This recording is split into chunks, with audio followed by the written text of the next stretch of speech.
Good morning, and it's an honor to be here. Thank you so very much. And I want to talk to you a little bit about the community college. I have 3 slides, but no clickers, so I'm going to skip that part. Oops, excuse me. Okay. Anyways, the community colleges have been in existence for many, many decades. In fact, Palm Beach State College is celebrating its 80th anniversary, which is the oldest community college in the state of Florida. And as a result of the proliferation of colleges after the 1950s, there are currently 1,200 or so community colleges or public 2-year institutions in the United States. And we are a force to be reckoned with because currently there's approximately 48% of all undergraduate students attending community colleges in the country. I'm very proud of that.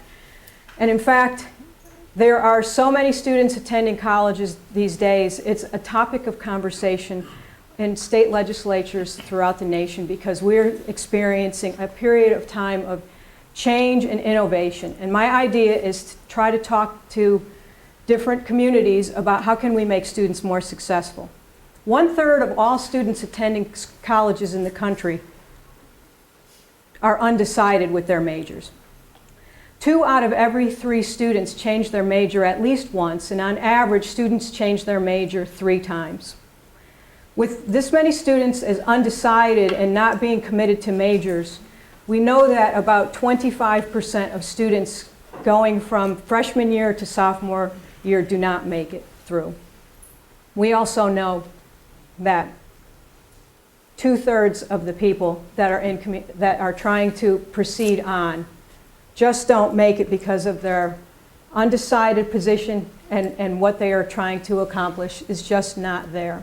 So what can we do about something like this is the question. And so I've been asked frequently to give motivational talks and speeches about student success and leadership. And so what I've talked about is how do we get people to stay, sustain, do better, and complete. I usually start talking about what is it that you want to do and thinking your way into success. And so I will start by saying, thinking your way into success starts with your goal and vision. This is in the literature frequently, that having a goal is the #1 cause of students' success to stay in school, and the #2 is for students to have a mentor, an advisor. And so thinking your way to success is to start with having that vision and goal. Focus on what you want, know what the dream is, persist and keep going. And know that it's possible for you to achieve what it is that you want to achieve. Make sure that you form specific habits, and as a result of forming those habits, do more of what works, and then your thinking will bring you to the place of success. So how does that happen, and how does that work for students? Well, we continue to tell students that persistence, thinking, taking the steps, doing the footwork really makes a difference. Yet when I ask the room, how many of the people in here have a major? How many of the people in the room know what it is that you'd like to do for your careers? 1/3 of the hands go up. And so there's an incongruity there between what students need to have, which is a goal and a vision, and what they actually have when they sit in the seats at school. And this is very important for persistence. And so what happens is that students select majors and, well, actually, 1/3 of all students are undecided. And as I've mentioned before, they don't persist. They're at higher risk for failure or not getting through completion. 85% of the students want to complete college in 4 years. They expect to complete college in 4 years, but 38%, according to the National Center for Education Statistics, only 38% do that. And the number is even lower for attendees of community colleges. That's not great. And so talking to students and trying to motivate them about what they need to do and thinking their way into success is really great, but it doesn't really work all that well because they really do need to take the footsteps and the work to figure out what that goal is. And so my theory and my belief is that students pick majors according to what they're exposed to. And students are exposed to things in their communities, in their environments, their circle of influence, their friends and family. And so people tend to pick majors that are business majors. That's the #1 highest enrolled program of study nationally. The second highest enrolled program of study nationally are health sciences. That is not a surprise. Healthcare is what we talk about all the time. It's in the news, particularly in South Florida. Health sciences is big. And businesses are everywhere. You drive up and down the street. It may be students' first job, working in retail or some other form of business. Public safety is on TV constantly. It's very difficult to watch TV and not see something that has to do with criminal justice or some sort of public safety, law and order, and all these other type of things. And the fourth one's kind of surprising, which is transportation services, which has to do with mechanics. That's one of the highest enrolled programs of study nationally. And then finally, computer science. Computers are ubiquitous. They're everywhere. It's part of our life. It's how we do business. It's a workplace tool, so that is not very surprising. Now these, in fact, to illustrate that exposure really matters to people, I just met this young lady this morning. I'm looking at her right here. And I asked her, what do you want to do when you get out of high school? What do you think you want to do for a career? And she said, I want to be a medical doctor. And I said, how do you know that? That's really great. Well, because I watched a lot of doctor shows and medical shows on TV. This is the exposure people have, right? And my brother, when he was young, before he was even a teenager, he would spend time at the neighbor's house up the street on the hill. Obviously, it wasn't in Florida. There's no hills in Florida. But he would spend time in their basement. They had a tool and die setup of machines and equipment and materials, instrumentation, and they were always building and making things, and they would let him tag along to the factory that they worked in. And he got very interested in this very specialized career, went to school for engineering because he had a directed goal and an understanding of what this was about, and now is an industrial machine broker with a manufacturing engineering baccalaureate degree. So the young people's sphere of influence, their environment, predicts that they're going to select majors like this. And the problem, these are all wonderful majors. They're great programs of study. There are jobs in these fields. But there are other areas of study that the community needs people to focus on.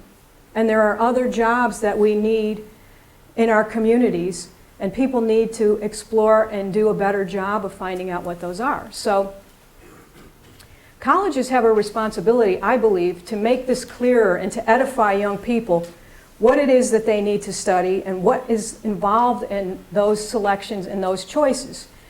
And students need to take the responsibility of finding out what are those missing pieces. Do the research to find out what is in the course content and courses so that they persist and are successful in school.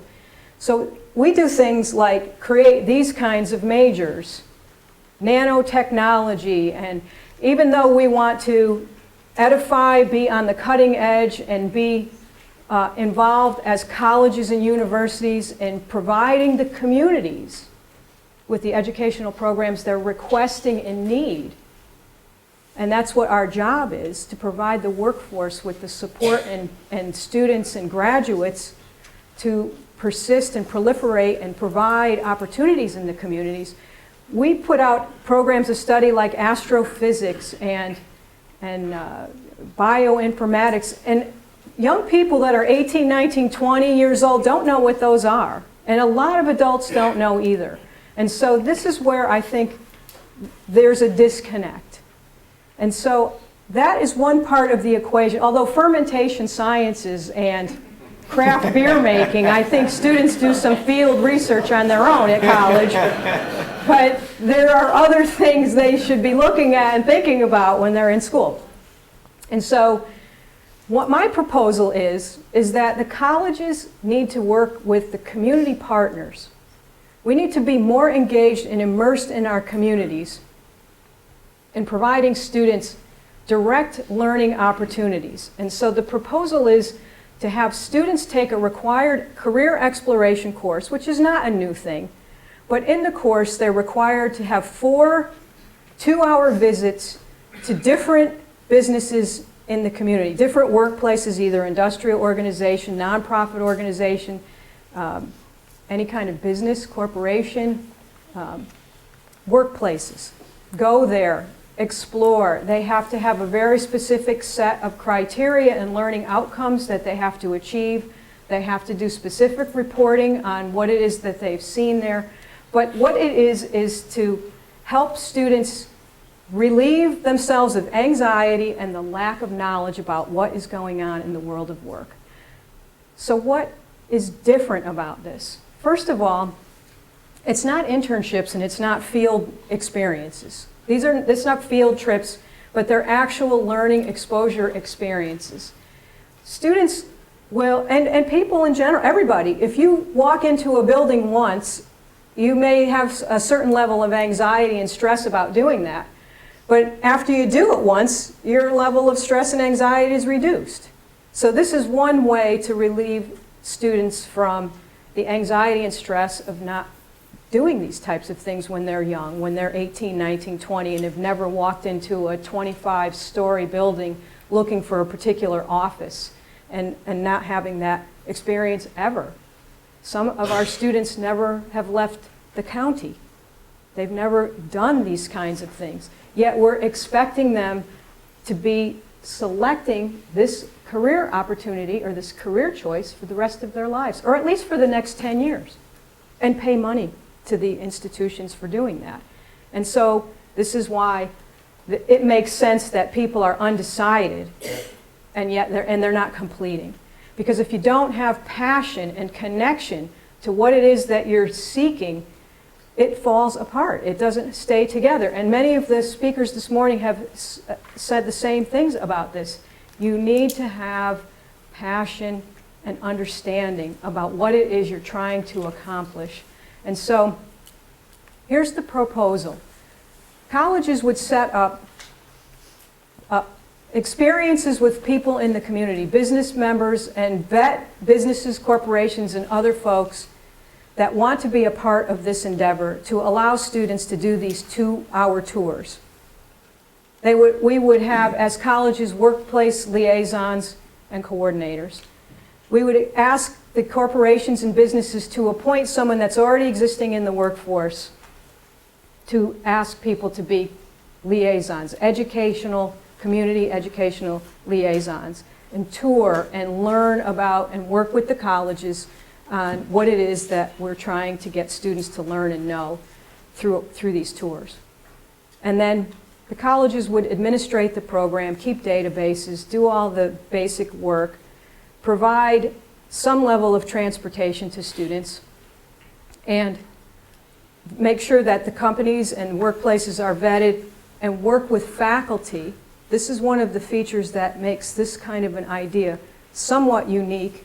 Faculty would be directly involved in this. Faculty have to approve and be involved with the companies and the workplaces and be involved with the students, which provides a higher degree of mentoring for the students and someone watching them and seeing what they're doing and what they're learning and why it's important to them. And students would have to, this would be part of a class, it would be transcripted, it would be noted on their transcript where they went. And the best feature, the unique feature of this is that I would like to see workplaces receive tax incentives and grants, as well as the colleges, so that they can be showcasing their businesses and working with colleges more intimately and directly. And this is something I believe, and I have seen this work over and over again for students and for companies when they're more engaged with the colleges. Students will be much more connected, relieved of anxiety, understand and persist with their selection of career and majors in school, save time and money from changing their majors over and over again and taking classes that aren't applying towards their degree. And they would create or have something we call devotional insight or inspiration. students would have a passion for what they're doing. Their educational endeavor would be more meaningful and have greater purpose. They would be more engaged in the work that they have to do. They would have more vocational identity and be able to articulate that they're involved with something they like and they know something about. And so I believe that with all of these things, as well as the communities getting much more involved with the colleges, faculty more involved with the communities, overall giving students a broader understanding of the world that they live and work in, this would create much more student success and much higher completion rates for students in college. And so I hope and I wish that this is an idea that will spread, and that all of you who are community stakeholders and interested in education, or you wouldn't be here, can support something like this. So thank you very much.